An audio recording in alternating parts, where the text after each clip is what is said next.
باره از آلبرت اینشتین میپرسند که چی باید کرد تا فرزندان ما با عقل و ذکی باشند. او در جواب میگوید اگر خواهید که فرزندانتان با عقل تربیت یابند برایشان افسانه بگویید و اگر خواهید که از این هم بیشتر آنها ذکی تر باشند برایشان بیشتر افسانه گویید. بیننده عزیز سلام، برنامه نوبتی قطره از علم است و امروز ما آماده هستیم تا یک صحبت خاصه داشته باشیم پیرامون زمین و تاریخ پیدایش این سیاره. مهمان نوبتی ما هستند دکتر علم‌های تاریخ در بخش تاریخ نجوم خیال بابازاده. شما رو با برنامه خیر مقدم میگویم. سپاس زیاد. اصلا ما در برنامه‌های پیشین پیرامون دیگر سیاره ها صحبت کرده بودیم، ولی سیاره‌ای که ما در آن به سر میبریم یک سیاره بسیار هم زیبا و دیدنی و خاصیت سیاره‌ای هست که میان دیگر سیاره ها طبیعت و هستی خاصه دارد و میخوایم پیرامون تاریخ پیدایش آن همین سیاره صحبت کرده باشیم. یعنی که چندین هزار سال است که این سیاره عرض هستی دارد و چی عامل‌ها سبب شدن برای پیدایش همین گونه یک سیاره زیبا؟ تشکر زیاد. زمین همچون سیاره از طرف علم‌های استرونومی، استرافیزیکا و یکی از بندهای بسیار پیشرفته علمی ستاره‌شناسی یک قسمی آن کسمگونیا و کسمولوژیا به نهایت چقدر و همه طرفه آموخته شده است. باید ابراز نمود که زمین همچون سیاره نظام آفتابی در قطار دیگر سیاره هایی که 8 ستاره دیگری که هستند در نتیجه حادثه های معین فیزیکی پیدا گشته است و اون حادثه های فیزیکی پوره تحقیق یافتند و یک چند فرضیه و نظریه های هست از طرف علمان هم دنیای قدیم و علمان دوره جدید بگیریم این نظام یا که این حالت رو پیگیری کردند. اصلا همه سیاره های سیستم آفتابی در نتیجه فشرده شوی گراویتاسیونی از چنگ و غبار و تمنات و ابرهای کیهانی پیدا می شوند. زیرا که وقتی که یک مساحت بزرگی ابرهای کیهانی و چنگ و غبار با هم آمیخته می شوند و در نتیجه گراویتاسیون یا که میگیم فشرده شوی یا که جاذبه شوی اینها به حرکت می درآیند و در یک سرکولیت معین در یک فضاهای معین پیدا شوی ستاره ها سیاره ها به عمل می آید. اصلا پیدا شوی همه ستاره های آسمان و سیاره های نظام آفتابی از روی نظریه اوتو شمید یعنی در نتیجه فشرده شوی یا در نتیجه جاذبه گاز و چنگ و غبارهای کیهانی به عمل آمدند و در مدت یا که وقت‌های گوناگون اصلا سیاره ها بعد ستاره ها پیدا می شوند. برای چی؟ برای که سیستمی که ما اون را سیستم گلیوسنتریکی می نامیم، گلیوس آفتاب یعنی ستاره‌ای که مرکز عالم است، مرکز دنیا است، در اطراف همین ستاره دیگر سیاره ها عرض وجود کردند از جمله عطارد، زهره، زمین، مرس، مشتری، زحل، اوران، نپتون و پلوتون. همه این 9 سیاره از روی نظام آفتابی در اطراف آفتاب حرکت میکنند و همه اینها بعد آفتاب عرض وجود کردند. اگر امروز از روی فرضیه و تحقیقات‌های گذرانده ما سین سال آفتاب رو با 5 میلیارد سال ارزیابی کنیم، سین سال سیاره ها 4.2 تا 4.6 میلیارد سال عرض وجود دارند. یعنی که زمین هم همچون سیاره سیستم آفتابی و نظام آفتابی 4.2 4.5 میلیارد سال عرض وجود دارد. و در همین تاریخ مثلا در بعضی فیلم های داکومنتری ما تماشا میکنیم که چگونه سیاره زمین با یک سیاره یخین تبدیل می‌یابد و باز با یک تبدلات زمان گویم تبدلات وقت باز با یک کره آتش تبدیل می‌یابد و همین گونه در همین حالت ها نقش دیگر سیاره ها چگونه است؟ چی عامل ها سبب می‌شوند؟ اصلا تحولات همه سیاره های سیستم آفتابی از نقطه نظر اون که بعد ترکش بزرگ و بعد پیدا شدن ستاره ها آنها هم عرض وجود میکنند. در اول همه این سیاره ها بسیار در حرارت بلند بسیار حرارت بلند زیاده از 100,000 گرادوس بلند تحولات می شوند و آهسته آهسته با مرور زمان در میلیون سالها آهسته آهسته به خنک و به حالت‌های دیگری که امروز حالت‌های ما مساعد میگیم برای پیدا شدن حیات آمده میرسند. اصلا در سالهای اولی پیدایش این سیاره ها آنها بسیار سیاره های تفسان و در حالت بسیار گداخته و گازی هستند. اصلا یوپیتر، زحل، مشتری، زحل، نپتون در حالت گازی هستند. بسیاری حالتی آنها فقط سیاره های گروه زمینی اصلا عطارد، زهره، زمین و مرس در شکل سخت هستند، یعنی که سنگین یا که بگیم مرکب هستند. اصلا تمام تحولات سیاره ها وابسته به کرونولوژی ما میگیم سینوسول و وابسته به حالت‌های مبدل شوی به حالت‌های گوناگون یک مدت معین بود که در میلیون میلیارد سالها بالای سیاره زمین هیچ چیز ارزی وجود کرده هم نمیتونست، زیرا که حرارت به نهایت بلند بود و همه در شکل گازی بودن. بعد مدت‌های معینی گذراندن این حادثه‌های معین فیزیکی خیمیکی پیدا شوی المنت‌های شیمیایی در روی زمین پیدا میشوند. بعد یک فرصت معین بگیم بعد میلیون سالها ارزی وجود داشتن آب و اقیانوس‌ها، بحرها و این کل و دریاها پیدا میشن. برای همین اینا همه یک مدت معینی بسیار طولانی است. تحولات یافتن آنها میلیارد سال رو در بر میگیرد. اگر از آن 4 از 2 میلیارد تا امروز ما با یک جدولی پیدایش عامل‌های گوناگونی روی زمین و سیاره‌ها نگاه کنیم، اصلا پیدایش همه اینها یک مدت‌های طولانی رو در بر میگیرد. زیرا اگر حرارت سطح زمین از 100 گرادوس بالا باشد، ما می‌دونیم که آب میجوشد. برای همین هم حادثه بخشوی و حادثه کاندنساسیون شوی و دیگر حادثه‌های طبیعی در این سیاره رخ میدن با واسطه به حرارت. برای همین هم پیدایش اقیانوس‌ها، بحرها، کل و دریا و اون حالتی که به یخبندی آورده رسانیده بود، همه اینها حادثه‌های معتدل فیزیکی هستند و ما میدونیم که اینها در حرارت‌های گوناگون عرض وجود می‌دهند. مثال حرارت مینوس 50-60 گرادوس یخبندی مستحکم است. حادثه‌ای که به بخشوی آب آورده میرساند 100 گرادوس پلوس باید زیاد باشد حرارت و همه همین حالت‌های معین فیزیکی شیمی باعث کردند که در سیاره زمین در مدت‌های معینی ما اونها رو با نام‌های گوناگون میتونیم ارزیابی کنیم. پیزا میگیم، یک گروه دیگرش ما با نام ارای میزانیت میگیم، یک دیگرش ارای مثل پیدایش آدم مینامند و با اینها همش از نقطه نظر علم ژئولوژی و اینها همش بها داشته است. لیکن امروز از نقطه نظر علم‌های فیزیک شیمی تمام تبادلات، تمام حادثه‌های پیدایش آب همچون المنت شیمیایی است، H2O است. ما میدونیم این یک عنصر شیمیایی است. همچون مایع ما اون رو آب میگیم، لیکن اگر از نقطه نظر علم شیمی بها دیم این H یک عنصر شیمیایی است، اکسیژن هم یک عنصر شیمیایی است که در نتیجه پیوست شوی به هم مایع آب رو تشکیل دادن. یعنی که استاد حالت حیات پیدا شوی در روی زمین این وابستگی دارد به فضا و همون حالت داخلی همین سیاره. بله، اصلا همه سیاره از روی مدارهای معین در اطراف آفتاب حرکت میکنند. اصلا از همه نزدیکتر عطارد است، از همه دورتر نپتون و پلوتون است. زمین در میانه جا است. پیدا شوی حیات در روی زمین یک حادثه نادر است.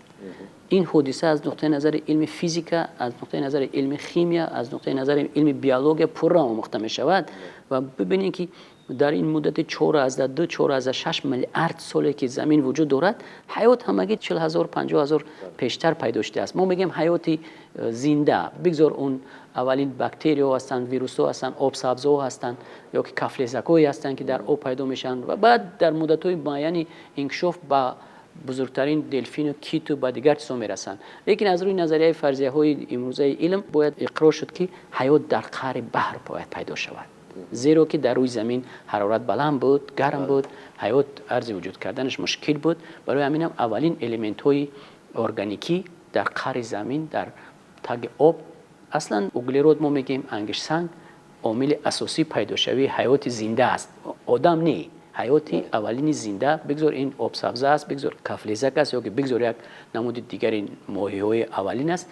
اولین حیات در قعر بحر، در همون چقری‌های طولانی که معتدلی هوا در اونجا پیدا میگشت، حرارت معتدل بود و خواهیم نخواهیم قعر بحر این لیتوسفر زمین است.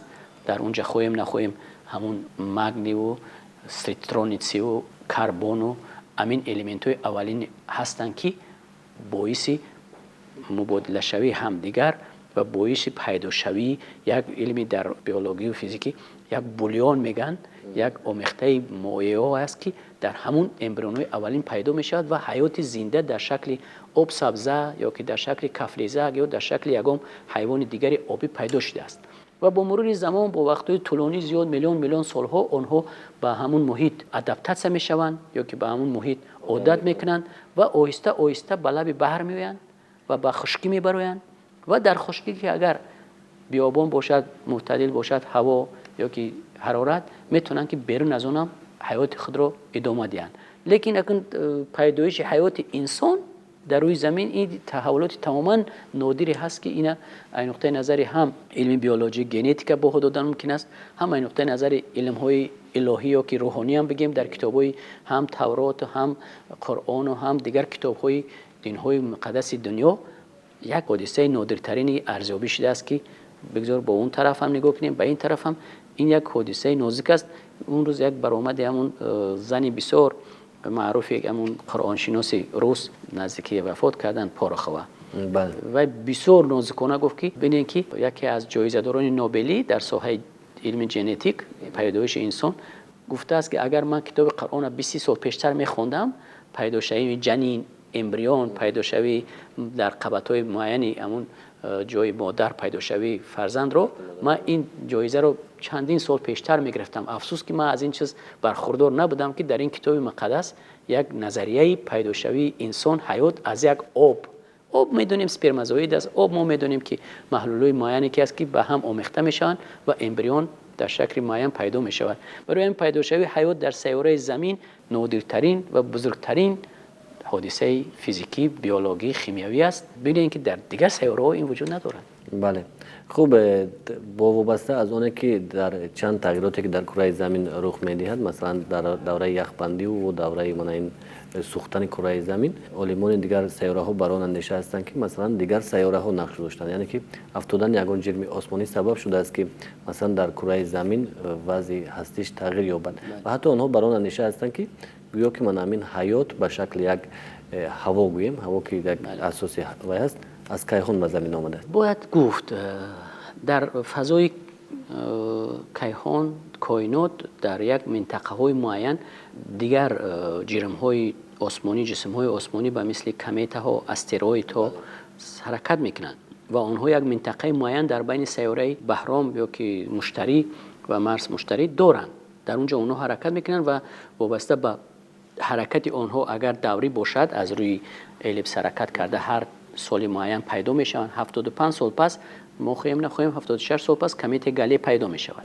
بله. ما میخواهیم نمیخواهیم دیگر کمیت‌هایی هستند که از این نزدیکتر حرکت میکنن، 3-5 سال پس پیدا میشوند و استروید ها یعنی سیاره‌های خردی هستند که در این منطقه بین سیاره ها حرکت دارند. آنها میتوانند که در نتیجه جاذبه زمین از مدار خود بیرون شده بر روی زمین افتند. این نظریه، این احتمالیت وجود دارد و ما بسیار وقت میشنویم که به زمین یک کمیته فلان نزدیک شده است که اگر برخورد شود بسیار حادثه مشکل مدهش است که زمین با این سرعت 29 کیلومتر 30 کیلومتر در ثانیه حرکت مداریش به کدام طرف پرواز میکند، به کجا میرود؟ اینا بسیار معماهای نادری علم هستند که اینها رو جواب یافتن هم دشوار است. برای همین هم برای سیاره زمین در تاریخ موجودش از آسمان سنگ‌های آسمانی، استروید و کمیت ها زیاد افتیده است. از جمله ببینید سال 1908 در منطقه سیبیر در نزدیکی همون جنگلستانی با نام تونگوس که متئوریت نام گرفته است اونجا، یعنی یک سنگ آسمون میافتد و همین جنگلزار 250 کیلومتر کوادراتی مساحت میسوزاند، پره سوختن اسم میشود و اون سنگ آمده بر زمین برمیخورد در یک فضای معین هست و او را با نام متئوریت تونگوس و اون محل وابسته است آموزش کردند، دیدن که حقیقتا این طبیعت کیهانی دارد و از آسمان افتیده است و اصلا ترکیب این سنگ ها از سیلیسیوم مگنی از همین متال های سخت عبارت است. چون این متئوریت یا سنگ آسمانی در امریکا در آریزونا افتیده است که یک چقری 60-70 کیلومتر جا را وابسته پیدا کرده است. همه اینها اون حادثه های هستند که در فضای کیهان به عمل می‌آیند و وابسته به قوه جاذبه میتوانند که برای سیاره مرز افتند، میتوانند که برای سیاره مشتری افتند و یک گروهشون برای سیاره زمین هم افتادند و اون حادثه‌های مدهشی که در این حادثه به عمل می‌آیند. ببینید سال‌های نزدیک در چلیابینسک در یک قسمت روسیه یک اولدروس بلند پیدا شد و تیرزه‌ها کفیدند و بناها یک کمیته که یک سنگ آسمانی از همون اطراف همون گذشته رفته بود چقدر با اونها دهشت آورد. برای همین هم از این حادثه‌هایی که در سطح کیهان در فضای کیهان به عمل می‌آیند و به سیاره زمین تاثیر می‌رسانند ما عاجز نیستیم، ما اینها را میدانیم، ما اینها را از نقطه نظر علم تحقیقات میگذرونند. در بین فضای کیهان، در فضای اطراف زمین چقدر همسفرها جای کردگیان، سپوتنیک ها هستند که آنها طبیعت اینها رو، سرعت اینها رو، پیداشوی این جرم های آسمانی رو می‌آموزند و همه اون معلومات با مرکزهای تحلیلی کیهانی به زمین فرستاده میشن و علما در نتیجه این مشاهده ها به خود خلاصه برداری میکنن که کدام سیاره، کدام ستاره، کدام ستاره دمدار به سیاره زمین نزدیک می شود یا که سیاره زمین خطری پیدا میکند. اینها پورا آموخته می شوند و اون فرضیه‌ای که گویا حیات به زمین از کیهان آورده شده است با نام پنسپرمیا در علم شناخته می شود. فرضیه پنسپرمیا است، یعنی که گویا که کدام وقتی از فضای کیهان این جنین یا که این چنگ غبار آورده شده است به زمین و حیات در زمین به همین نتیجه پیدا گشته است. طرفداران این فرضیه هم در علم ستاره شناسی و علم بیولوژی و ژنتیکی بسیار هستند. فرضیه رو تحقیق دارند. اصلا امروز بگوییم که نادرست است این فرضیه، ما ممکن خطا هم کنیم، زیرا که کیهان یک فضای بیکنار است و حادثه‌ای که در این کیهان میشوند از طرف ما یک سیاره زمین که در اینجا شعور انسان است آموخته میشوند. امروز فرضیه‌های دیگری است که در گوشه‌های دیگری کیهان هم ممکن حیات باشد و اونها اینا چگونه ارزیابی میکنند؟ چون که علم امروزی فیزیکا و شیمیا و استرونومی و بیولوژی این کار نمیکنن که فقط حیات در روی زمین میتواند به وجود بیاد. اگر در گوشه‌های دیگری کائنات، در دیگر سیاره‌ها، در دیگر گالاکتیکاها شرایط معتدل برای پیدا شوی حیات مساعد شود، میتواند که حیات در اونجا هم پیدا شود. سال 2018 بود گمانم یک دانندگان علمی کیهان پیشگویی کردند که مثلا به سیاره زمین کدام یک استروید نزدیک می شود و حتی چند نفر از در صحبت خود گفتند که چند کشور عالمان آماده هستند تو اندازه هم اگر باشد سمت حرکت همین استروید رو تغییر بدهند. آیا امروز انسان قدرت دارد من همین تجهیزات هایی که امروز در علم کیهان شناسی پیشنهاد شدند قدرت دارند که ما توانیم کمی هم باشد برای بخطری کره زمین سهم گذاریم؟ تشکر با این سوال. بگذار باشندگان سیاره زمین، بگذار هموطنان ما آرام آسوده باشند که تمام حادثه هایی که در فضای کیهان پیدا می‌گردند، پیدا شوی سیاره های خرد، پیدا شوی کمیت ها، استروید ها، سنگ های آسمانی ما میگیم اونها رو پره از طرف علم ستاره شناسی یا که از طرف فیزیکا یا که کسموگونیا یا که کسمونات که آموخته میشوند. هر یک سیاره، هر یک ستاره آسمان به خودش نام دارد، به خودش یک کاتالوگ معین دارد که تمامی معیارهای اندازه‌گیری از رادیوس، از ماسا، تمامی معلومات درباره همه این سیاره ها، ستاره ها و دیگر جرم های آسمانی در کاتالوگ های مخصوص استرونومی جمع آوری کرده شدند. اوید حرکت همه این سیاره و ستاره ها و دیگر جرم های آسمانی استفاده از اون دستگاه های کیهانی که در فضا هستند معلومات مختصر مفصل هست. پیداشوی و حرکت آنها هم به سوی سیاره زمین پررن در نظر است. امروزه علم کیهان‌آوردی و علم‌های دیگری که به این ساحت تکیه میکنند برای بخطری امنیت زمینیان چندین سازمان‌ها تأسیس یافتند.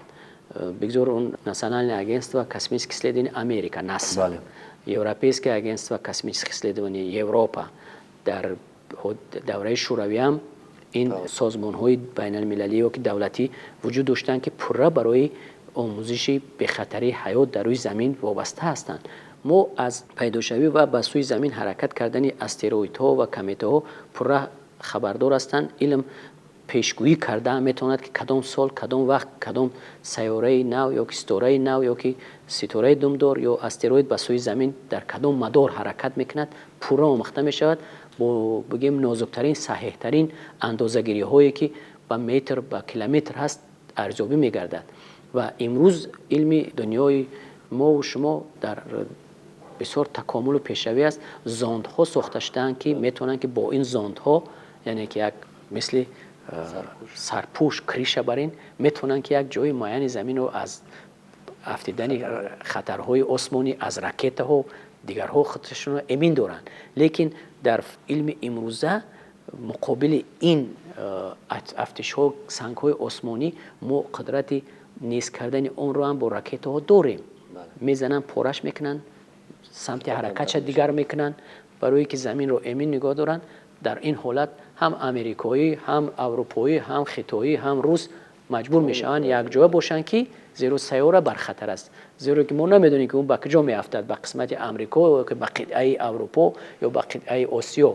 هیچ کس از این چیز امین نیست. برای همینم در این حالت ها همه این سازمان های بین المللی که به ساحه کیهان سر کار دارند یک جایه برنامه های مشترک تهیه میسازند و برای امین نگاه داشتن حیات در روی زمین همه اون امکانات ها را استفاده میبرند. لیکن ببینید که در علم های پیشرفته کیهان یک کتاب است از نام یوسف ساموئیل شکلوفسکی سلین رازم ریزن و میگوید که ما سیاره زمین رو از کیهان نیستشویش بسیار منتظر نشویم. نه سیاره ها نه ستاره های دیگر ممکن که در وقت حرکت خودشان به زمین بر نخورند، لیکن ما زمین رو از داخل خودمون نیست کده میتونیم برای چی بسیار ذخیره های زمین به عقلانه استفاده بردن. به خاطر بوشوی به خاطر دیگر چیزها نفت و گاز و دیگر ذخیره ها را به حد زیاد در 50-60 سال اخیر استفاده میبرند. یگان ذره امروز پیگیری برای آینده این زمین از طرف بسیار دولت‌هایی که شما می‌دونید کپیتالیستی و دیگر دولت‌ها ارزیابی نمی‌گردد. ذخیره‌های زمین، گاز، نفت، دیگر ذخیره‌ها به عقلانه استفاده برده می‌شوند. وقتی که ما گفتیم بزرگ عالم که با عقلانه با شعورانه نسبت سیاره زمین خودمون باید امروز برنامه بسازیم. برنامه ها هستن مقابل کنونسیون آب، مقابل کنونسیون چنگ و غبار، مقابل نگاه داشتن یک قبتی است با نام اوزون. ببینید در فضای بالای اتمسفر زمین قبت‌های گوناگون هستند. استراتوسفر است، تروپوسفر است، میزوسفر است. یک قبتی که به نزدیکی ایونوسفر است، اوزونوسفر میگن اون را، از O3 عبارت است. اکسیژن 2 ما و شما نفس میکشیم، O3 ما و شما را از این فضا نگاه می‌دارد. این بحری رنگ کبوت آسمان این همون نورهای اولترا بنفشی هستند که در همین قبت فرو برده می‌شود. این قبت بسیار غوث هم نیست، 3 کیلومتر است و این 3 کیلومتر قبت بالایی اما اوزونوسفر زمین رو از نورهای بسیار سخت مستحکم اولترا بنفش آفتاب حفظ می‌کند و اگر این قبت نباشد در زمین قریب که حیات دیگر نمی‌ماند، همه بسکلیت مبادل می‌گردد. نکوستم یک سوال دیگر پیدا می‌شود. من شما گفتید که همین گونه قبت‌ها هستند در سیاره زمین. در تاریخ آموزش من همین کیهان معلوم شده است که دیگر سیاره ها همین گونه قبت داشته باشند. سیاره های دیگر افسوس که آموزششون از طرف انسان نه، از طرف دستگاه های کیهانی سرعت میگیرد. ببینید از همه برای زمین نزدیکتر مرس است یا که بهرام و این سیاره چندین دستگاه های کیهانی فرستاده شده است، مرسخودها و آنها تمام بگیم خاک اون سیاره را آموختند، آوردند، دیدند و ببینید که قبت‌هایی که در اونجا هست برای پیداشوی حیات زنده مساعد نیست، زیرا که در یک قسمتش حرارت 400 گرادوس است، در قسمت دیگرش مینوس 100 چند گرادوس است. به مانند همین هم سیاره زهره است که بالایش از گاز کربنات محکم است. ما میگیم در اونجا پرنیکا و افکت است، مثل که در پرنیک جا می‌دارین شما هوا قریب که نفس کشیدن نمی‌شود. بالای سیاره زهره از قبت گاز کربنات آدو بسیار مستحکم پر شده است و پیداشوی حیات در اونجا هم امکان ندارد.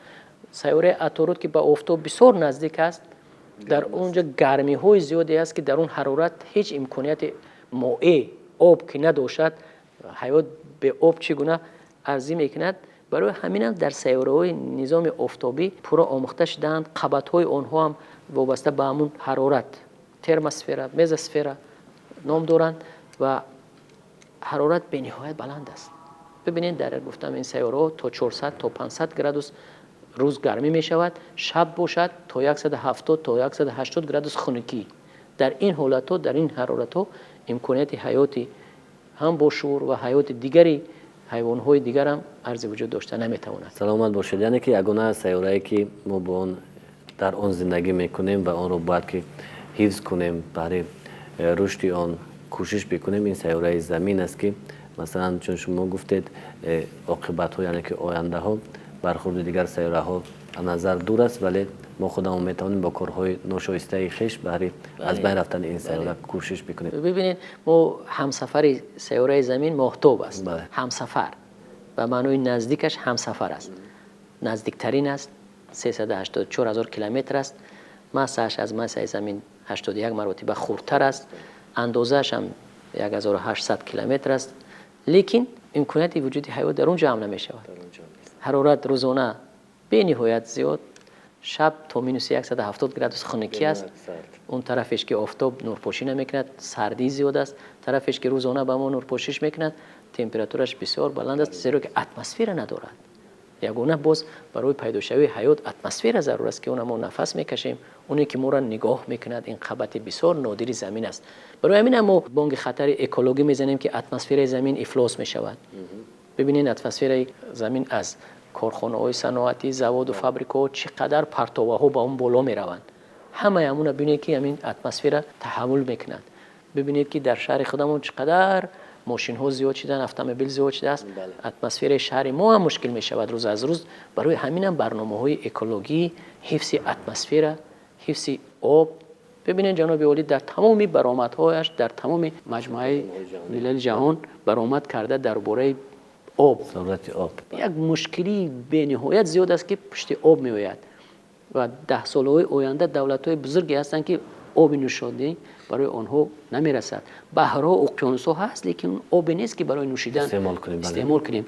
برای همین ما باید که از این برنامه‌ای که جناب عالی محترم پرزیدنت ما در سازمان مجموعه ملل متحد پیشنهاد کردن، آب برای استواری، آب برای حیات، اینو بسیار برنامه‌های نازکترین حکومت هستند و برنامه‌های بین‌المللی هستند که به اینو اهمیت میدن. و برای همین هم برنامه‌های اکولوژی که برای حفظ اتمسفر، برای حفظ ذخیره‌های زمین وجود دارن، ما باید با آنها عرض احترام کنیم و اون رو باید نگاه بداریم برای آینده فرزندان و نبیره‌ها و ابیره‌هایی که در این سرزمین زندگی میکنن بگویند که از گذشته‌های ما این چیزای خوب برای ما ماندن. بله، راهمن میکنیم که همین بررسی شدن همین گونه برنامه‌های بزرگ که در مقیاس جهانی پیشنهاد شدن سهم میگذارد تا سیاره ما باز هم زنده‌تر باشد، باز هم زیباتر باشد و باز هم عمر دراز داشته باشد تا وارثان انسانیت باز در روی زمین آزادانه زندگی بکنند. برای اونایی که با ما صحبت شنیدنی داشتید از شما منتدار هستیم و گمان میکنم که چون من امروز بینندگان تلویزیونی خیلی معلوماتی با پیرامون سیاره زمین گرفتن. بینندگان عزیز خاطر رسانی میکنیم که در صحبت ما بودن دکتر علم‌های تاریخ در بخش تاریخ نجوم خیال بابازاده. تا برنامه دیگر شاد بمانید.